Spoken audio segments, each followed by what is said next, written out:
நாளும் கோளும் என்ன செய்யும்? நான் முருகன் இருக்கையில் குரு சுக்கரன் ஜோதிட நேயர்களுக்கு வணக்கம். நான் உங்கள் வாழ்க வளமுடன் ஜோதிடர் சேஷ்டே குருமரளி என்றும் முருக பெருமான் குரு வழியில் குருவை நேசிப்பும் குருவை போற்றும் அன்பார்ந்த குருவாரை சென்றர்களே, எத்தனை பேருக்கு நம்மளுடைய தமிழ் கடவுள முருக பெருமான பிடிக்கும்? கண்டிப்பா சப்ஸ்கிரைப் மூலமாக தெரியப்படுத்துங்க. கமெண்ட்ல முருகான்னு கொடுங்க. இப்ப பார்க்கக்கூடிய பலன் எப்படி? இப்ப பார்க்கக்கூடிய பலன் ஆவணி மாத பலன். பிள்ளையார் சொல்லி போட்டுட்டு இந்த ஆவணி மாசம் தொடங்குங்க, எல்லாமே வெற்றியா மாறும். ஏன்னா ஆவணி மாசம் எல்லாத்துக்குமே தெரியும், முக்கியமான விசேஷம் விநாயகர் பெருமானுடைய சதுர்த்தி, விநாயக சதுர்த்தி ரொம்ப விசேஷமாக இந்த மாசம் இருக்குது. ஆவணி மாசம் 28ஆம் தேதி எல்லா விநாயகர்களும் கண்டிப்பாக நம்ம விநாயகரை கண்டிப்பா வழிபாடு பண்ணிட்டு தான் ஒரு விஷயத்தை ஆரம்பிக்கணும். அது மட்டும் இல்லைங்க, இந்த ஆவணி மாசத்துல எந்த சுபகாரியம் எல்லாமே நம்ம பண்ணிக்கலாம். எப்படா ஆடி முடியும், எப்படா ஆவணி முறக்கும், நம்முடைய குலதெய்வம் வீட்டை தேடி வரக்கூடிய மாசம் ஆவணி மாசங்க. ஏன்னா கால சக்கரத்துக்கு சூரியனும் கேதும் 5ஆம் இடத்துல சஞ்சாரம் செய்யக்கூடிய காலமே இந்த ஆவணி மாதம். எல்லாரும் வீடியோ மிஸ் பண்ணிடாதீங்க. இன்னும் திரும்ப சொல்றேன், உங்க ஜாதகத்தை பார்த்து தசாபத்தியை பார்த்துக்கிட்டு இந்த மாசம் என்ன செய்யணும் என்ன செய்யக்கூடாது கரெக்டா உங்களுக்கு நான் பதிவு பண்றேன். அன்பார்ந்த ரிஷப ராசி என்பவர்களே, பொதுவாக ரிஷபராசி கால சக்கரத்தின் 2வது ராசி எதுனா ரிஷபராசி தான். எப்படி? கால சக்கரத்தின் 2வது ராசி. அப்ப ரிஷபத்துல பிறந்தா எப்போதுமே சரி, குடும்பத்துக்காக தன்னைத்தானே அர்ப்பணிக்கக்கூடிய ஒரே கேரக்டர் நீங்க பாருங்க, ரிஷபம் மட்டும்தான் இருப்பாங்க. இவங்கள மாதிரி யாரும் கற்பனை பண்ண முடியாதுங்க. எப்படி? கற்பனை பண்ண முடியாது, வீண் செலவு பண்ண மாட்டாங்க. ரிஷபராசிக்காரங்க எப்போதுமே சேமிப்புல ஃபர்ஸ்ட் கிளாஸா இருப்பாங்க. இதாங்க ரிஷபம். குடும்பம், ஃபேமிலி, நிறைய கற்பனை, கலை, இசை, நிறைய நாட்டம் இருக்கும். ஒரு வேலையை டக்குன்னு கத்துக்குவாங்க. எந்த வேலையும் ஒரு ஆர்வம் இருக்குங்க ரிஷபத்தை பொறுத்தவரை. ஒரு வேலை கொடுத்தா அந்த வேலையை ஆர்வமா செய்யக்கூடிய ஒரே கெப்பாசிட்டியான ஒரு குணம் யாருக்குன்னா ரிஷபத்துக்கு வந்து அதிகமா இருக்கும். அப்படிப்பட்ட ரிஷப ராசி என்பவர்களுக்கு வரக்கூடிய ஆவணி மாத பலன் கண்டிப்பா இந்த வீடியோ மிஸ் பண்ணிடக்கூடாது. ஏன்னா இந்த மாசம் நீங்க ரொம்ப அலர்ட்டா இருக்கக்கூடிய மாசம் இந்த ஆவணி மாசத்துல இருக்கு. அதனால சொல்றேன், நீங்க கடைசி முடி வீடியோ பாருங்க. ஒரு நட்சத்திரத்துக்கு ஒவ்வொரு விதமான பலன் கொடுக்குறோம். கண்டிப்பா கிரகம் இப்ப பார்க்கணும். உங்க ராசியில பாருங்க, ஸ்ட்ரெயிட்டா 2ஆம் இடத்துல செவ்வாய் சூப்பரா இருக்காரு. செவ்வாய் உங்களுக்கு யோகத்துல இருக்குங்க. 2ஆம் இடத்துல கேந்திர யோகத்துல உட்காந்துருக்காரு. அடுத்து 4ஆம் இடத்துல பாத்தீங்கன்னு வச்சுக்கோங்களேன், 3ஆம் இடத்துல பாத்தீங்கன்னா குரு பகவான் உச்சத்துல உட்காந்துருக்காரு. குருவோட எந்த கிரகம் சேர்ந்து இல்ல, தனிச்ச குரு. அடுத்து 4ஆம் இடத்துல சூரியனுக்கு எதுவும் சேர்ந்துருக்கு கேந்திர யோகத்துல. 4ஆம் இடத்துல கேந்திர ஸ்தானத்துல சூரியன் கேது. 5ஆம் பாவத்துல பாத்தீங்கன்னா சுக்கிர பகவான் ஒரு ராசி அதிபதி நீசத்துல உட்காந்துருக்காரு, மறந்துடக்கூடாது. 5ஆம் பாவத்துல. அடுத்து பார்த்தீங்கன்னா ஸ்ட்ரெயிட்டா 10ஆம் இடத்துல ராகு பகவான், 11ஆம் இடத்துல பார்த்தீங்கன்னா சனி பகவான் சஞ்சாரம் செய்யுது. சூரியன் வந்து புதனும் பாருங்க, நேரம் 4ஆம் இடத்துல புதன் பகவான் எப்போ பயிற்சி ஆகிறான்னா கரெக்டா பாத்தீங்கன்னா 6ஆம் தேதி கடகத்துல இருந்து நேரம் சிம்மத்துக்கு வர்றாரு. அப்ப 20ஆம் தேதிக்கு அப்புறம் பாத்தீங்கன்னா அவர் 5ஆம் இடத்துல போய் உச்சமாகிறார். யார்? புதன். நல்லா மறந்துடக்கூடாது. உங்க வருமானத்தை கொடுக்கக்கூடிய கிரகம் ஆவணி மாசம் 20ஆம் தேதி கிரகம் உச்சத்துல போய் உட்காருதுங்க. கன்னி புதன் செம்மையா இருக்கும். அடுத்த சுக்கிரபாரம் பாருங்க, ஆட்சி பலமாக உங்க ராசி அதிபதி எப்படின்னா ஆவணி மாசம் கரெக்டா 17ஆம் தேதி போய் சொந்த வீட்டை போய் ஆட்சி பலமாக போறாரு. இந்த 2 கிரகம் மட்டும் தான் பயிற்சி ஆகுது, வேற எந்த கிரகம் பயிற்சி ஆகல ஆவணி மாசத்துல. சூரிய பகவான் 4ஆம் இடத்துல நேரம் 10ஆம் இடத்த பட்டம், பதவி, புகழ், அந்தஸ்து, கௌரவத்தை நேரா பாக்குறாரு. நிறைய பேருக்கு வேலை போயிருச்சா போலையா? நான் இப்படிதான் கேட்பேன். யாருடைய விதி ஜாதகத்துல எப்படி? யாருடைய பிறப்பு ஜாதகத்துல தசாபதி சரியில்லையா? உங்களுக்கு வேலை போயிருச்சா இல்ல வேலையை விட்டுட்டாங்க மட்டும் நீங்க கேட்டு பாருங்க. இப்ப சொல்லுவாங்க, ஆமான்னு சொல்லுவாங்க. நான் இப்ப சொல்ல ஒரு 10-15 நான் சொல்றேன். உடம்பு மந்தமா சோம்பேறியா இருக்கா? இதை கேளுங்க சொல்லுவாங்க. எப்படி? உடம்பு மந்தம் சோம்பேறியா இருக்கா? வீட்டுல சுப செலவு, குழந்தைகளாண்டி ஏதாச்சும் மருத்துவ செலவு ட்ரீட்மெண்ட் எடுத்தீங்களா? ஏதாச்சும் கேஸ் வழக்கு ஏதாச்சும் பாத்தீங்களா? வேலையை விட்டுட்டீங்களா? வேலையை மாறலான்னு பிளான் இருக்கா? குழந்தை பாக்கியம் தாமதம் ஆகுதா? பூர்வீக சொத்துல ஒரு பிரச்சனை வந்துச்சா? படிப்பு கல்வி மந்தமா இருக்குதா? ஏன்னா சுக்கிரன் நீசத்துல உட்காந்துருக்காரு. அதனாலதான் இவ்வளவு கேள்வி உங்கள்ட்ட நான் கேட்கிறேன்.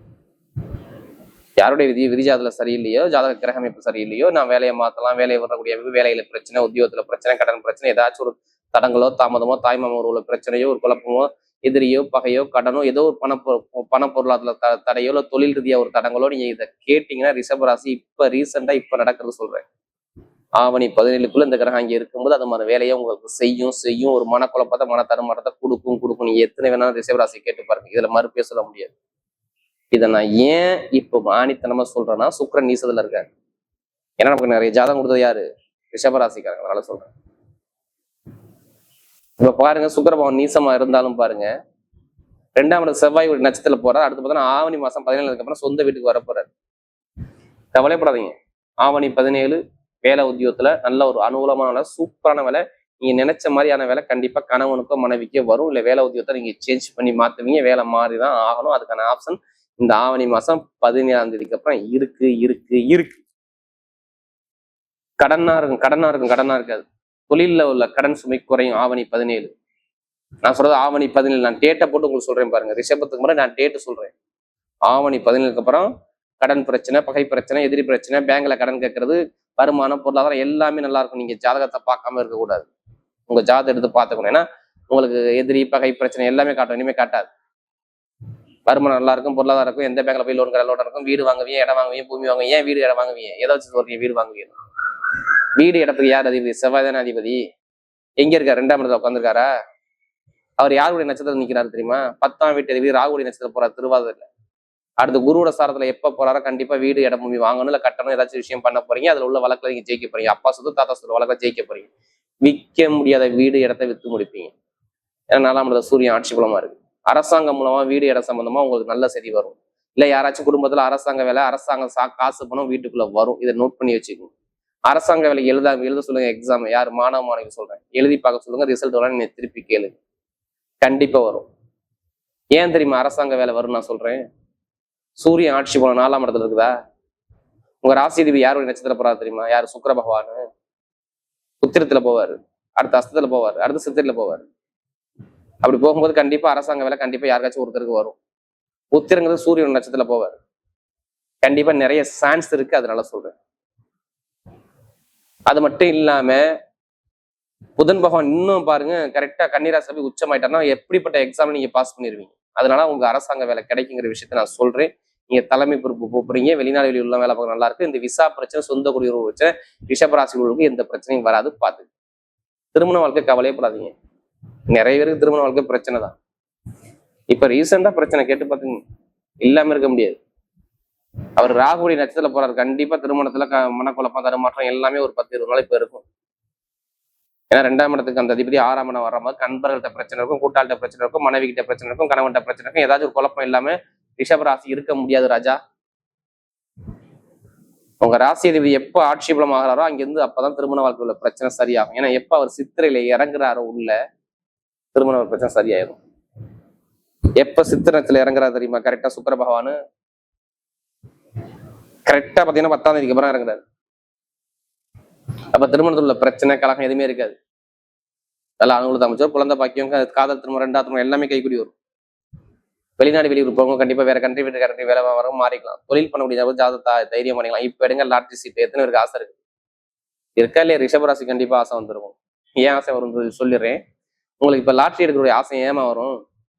காலச்சக்கரத்துக்கு 6ஆம் வீட்டுல கன்னி ராசியில போய் ஆசை, எப்படி ஆசையை காட்டக்கூடிய புதனுடைய வீட்டு அந்த சுக்கிரபாகம் உட்காந்துருக்காரு. 5ஆம் இடத்துல நேரம் அவர் 11ஆம் இடத்துல லாபத்தை பாக்குறதுனால, அந்த லாபத்தை குருவும் பாக்குறதுனால கண்டிப்பா லாட்ரி கொண்ட பணத்தை மேல உங்க மேல ஆர்வம் காட்டும்.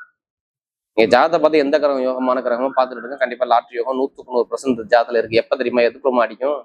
ஆவணி 17க்குள்ளதான் எடுக்கணும். அதுக்கப்புறம் எடுக்கக்கூடாது. ஏன்னா அது நேரம் 11ஆம் இடத்தை பாக்குது. இப்ப எந்த கிரகம் யோகமா இருக்கோ அதை பார்த்துட்டு எடுத்தா கண்டிப்பா லாட்ரி சீட் இருக்கு. உங்களுடைய உடம்பு ஆரோக்கியம் கவலை, மருத்துவ செலவு வரை சில நிறைய பண்ணிருப்பீங்க, பண்ண மாட்டீங்க. மெயினா உடம்பு ஆரோக்கியத்தை மட்டும் கொஞ்சம் கவனம் செலுத்துங்க. ஆவணி 17க்குள்ள சொல்றேன். அதுக்கப்புறம் நான் எல்லாமே உங்களுக்கு நீங்க பயப்படணும்னா நல்லா இருக்கும். அதே மாதிரி பாருங்க, நிறைய பேருக்கு மெயின் அந்த இந்த அதாவது ஆசிரியர் துறை வேலை பார்க்குறாங்க பார்த்தீங்களா, அவங்க நல்லா இருக்கும். அடுத்து பார்த்தீங்கன்னா கற்பனை சார்ந்த துறை, அடுத்து ஐடிஐ ஃபீல்டு, பேங்க்ல வேலை பார்க்குறவங்க, எத்தனை பேர் நீதித்துறை, இந்த எழுத்து கணித துறையில வேலை பார்க்குறீங்க, அவங்க எல்லாருக்கும் சூப்பரா இருக்கும் சொல்லுங்க. உணவுத்துறை சூப்பரா இருக்கும் சொல்லுங்க. எத்தனை பேர் வேலை பார்த்தாலும் சரி அவங்களுக்கு நல்லா இருக்கும். கலை, இசை, உணவு எல்லாமே சூப்பரா இருக்கும். எந்த ஒரு கெட்டதை என்னால சொல்ல முடியல. அந்த அளவுக்கு கிரகம் நல்லா இருக்கிறதுனால தான் இவ்வளவு நல்லது நான் சொல்லிக்கிட்டு இருக்கேன். பெண்களுக்கு மிகப்பெரிய வெற்றியை கொடுத்துருவாரு. இப்ப நட்சத்திர பலம் பார்த்துருவோமா? முதல் நட்சத்திரம் என்ன வரும்? ஸ்ட்ரைட்டா கார்த்திகை. பொய் சொல்ல மாட்டாங்க, ஏமாத்த மாட்டாங்க, யாரையும் கை கட்டி நிக்க மாட்டாங்க. நீங்க தான் இந்த மாசத்துல நீங்க தான் ராஜா. கண்டிப்பா வெளிநாடு போறீங்க, வெளியூர் போறீங்க, இடம் வாங்க போறீங்க, பூமி வாங்க போறீங்க, இடத்துல உள்ள பிரச்சனை சரியாக போகுது, அரசாங்கம் மூலம் காசு வருமானம் வரப்போகுது, குடும்பத்தை நல்ல செய்திகள் கண்டிப்பா வரப்போகுது. இது மாதிரி ரொம்ப செலவு, வண்டி வாகனம் விரைய செலவு வந்துச்சா? நிறைய பேருக்கு இடம் பூமியில பிரச்சனை வந்துச்சா? பக்கத்து வீட்டுல பிரச்சனை வந்துச்சா? அம்மாவுக்கு அப்பாவுக்கோ உடல் உபாதை வந்துச்சா? இதெல்லாம் கேட்டு பாருங்க. யார் கார்த்திகை கண்டிப்பா நீங்க கேட்டு பாருங்க, சொல்லுவாங்க. ஆமாங்க, வண்டி வாங்கின செலவு வச்சு, நிறைய வருமானம் விட செலவு அதிகமா இருந்துச்சு, நிறைய பிரச்சனையை பார்த்துட்டு இருக்கீங்கன்னு ஒரு குழப்பத்துக்கு போனது யாருன்னா கார்த்திகை நட்சத்திரம். இது நான் ஏன் சொல்றேன்னா, எனக்கு நிறைய ஜாதகம் கொடுத்தது கார்த்திகை நட்சத்திரம் மட்டும்தான். இப்ப பாருங்க, இடம், பூமி, வீடு, வண்டி, வாகனம் எல்லாமே நீங்க தயவுசெய்து நீங்க ஜாதகத்தை பார்த்துக்கணும். கார்த்திகை எல்லாத்துக்குமே நல்ல நேரம் வரும். மிஸ் பண்ணிடாதீங்க. புதுசா ஜாதகம் பார்க்கலாம் சரி, நீ மறுபடியும் இப்ப ஈவென்ட் பண்ணி பாத்துக்குங்க. ஜாதகத்தை பார்க்கறது ரொம்ப நல்லது. ஏன்னா இப்ப நல்ல யோகம் தேடி வருது, அதனால சொல்றேன். அடுத்து ரோஹிணி நட்சத்திரம். ரொம்ப அன்பான குணம், பாசமான குணம், அனுசரிச்சு குணம், தன்மையான குணம், ஒழுக்கமான குணம், நாகரிகமான குணம் உங்களை நிறைய இருக்கு. கவலைப்படாதீங்க. ரோஹிணி நட்சத்திரம் எதுக்குமே நீங்க எந்த விஷயம் ஆசைப்பட்டாலும் உங்களுக்கு எல்லாமே அனுகூலமா வரும். படிப்பு கல்வி நல்லா இருக்கும், வேலை உத்தியோகம் நல்லா இருக்கும், வெளிநாடு யோகம் நல்லா இருக்கும், வெளியூர் யோகம் நல்லா இருக்கும், தொழில் உத்தியோகம் நல்லா இருக்கும். இது எல்லாமே சூப்பரா அமைச்சு கொடுக்குறாரு. எடுத்த காரியம் எல்லாமே வெற்றியா மாறுது. தோல்விக்கான ஆப்ஷன் கிடையாது. யாரு? ரோஹிணில பிறந்த அனைவருக்கும் சொல்றேன், டைம் சூப்பரா இருக்கு. கலைத்துறை, இசைத்துறை, நிறைய விஷயத்துக்கு பாருங்க. படிப்பு, கல்வி, உத்தியோகம், வெளிநாடு, வெளியூர் எல்லாமே நல்லா டாப்பா இருக்கும். எந்த காரியம் உங்க பக்கம் வெற்றியா மாறும். ரோஹிணில பிறந்த சொல்றேன். ஏன்னா நமக்கு நிறைய ஜனம் கொடுத்த ரோஹிணி நட்சத்திரம் தான். அவங்க ஆசைப்பட்ட விஷயம் அடைய போறீங்க இந்த ஆவணி மாசத்துல, மறந்துடக்கூடாது. அடுத்து மிருகசீரிடம். தைரியமான குணம், தன்னம்பிக்கையான குணம், திறமையான குணம், ரொம்ப ஹார்ட் ஒர்க் போடக்கூடிய குணம் உங்களை நிறைய இருக்கு. கவலைப்படாதீங்க. மிருகசீரிடம் இப்பதான் அறிவை யூஸ் பண்ணணும். இன்னும் டேட்டு போட்டு சொல்றேன். உங்களுக்கு கரெக்டா ஆவணி 20ஆம் தேதிக்கு அப்புறம் இடம், பூமி, வீடு, வெளிநாடு, வெளியூர், வேலை உத்தியோகம், தொழில் உத்தியோகம் எல்லாத்தையும் சூப்பரா இருக்கும், டாப்பா இருக்கும். அதை நான் சொல்றேன். இப்ப கொஞ்சம் நண்பர்கள் கூட்டாளி கொஞ்சம் கவனமா இருக்கணும். யாரு? மிருகசீரிடத்துல பிறந்தவங்க சொல்றேன். கொஞ்சம் கணவர்கிட்ட விட்டு கொடுத்து போகணும். பாசத்தை எல்லாமே கொஞ்சம் அன்பா பாசமா பழகிக்கணும். ஏன்னா கொஞ்சம் டைம் சரியில்லாத அமைப்பை காட்டுது. மற்றபடி எல்லாமே நல்ல ஒரு மாற்றத்தை கொடுப்பேன். எப்ப கரெக்டா உங்களுடைய செவ்வாய் நட்சத்திர அதிபதி எப்ப புனர்பூச நட்சத்திரம் போறாரோ சூப்பரா இருக்கும். எப்படி புனர்பூச நட்சத்திரம் அவர் போறது பாத்தீங்கன்னா கரெக்டா ஆவணி 17. குருட சாரத்துல போகும்போது லாபம், வருமானம், பொருளாதாரம், வெளிநாடு, வெளியூர், படிப்பு, கல்வி, வேலை உதவி எல்லாத்துலயும் பயங்கரமான ஒரு லெவலுக்கு போறீங்க பாத்துங்க. ஏன்னா குரு பகவான் நேரம் 11 பார்க்கும். குருவுடைய நட்சத்திரம் உங்க நட்சத்திர அதிபதி போறதுனால இங்க ஏதாச்சும் இடம் மாற்றம், லாபம், வருமானம், பொருளாதாரம் ஏதாச்சும் நல்ல விஷயம் கண்டிப்பா தேடி வரும். குழந்தை பாக்கியம், காதல் திருமணம், 2வது திருமணம் எல்லாமே கைகூடி வரும். பாத்துங்க. வரக்கூடிய ஆவணி மாத பலன் ரிஷபராசியை பொறுத்தவரை மிகப்பெரிய ஒரு வெற்றியுள்ள மாதமாகவே அமைகிறது.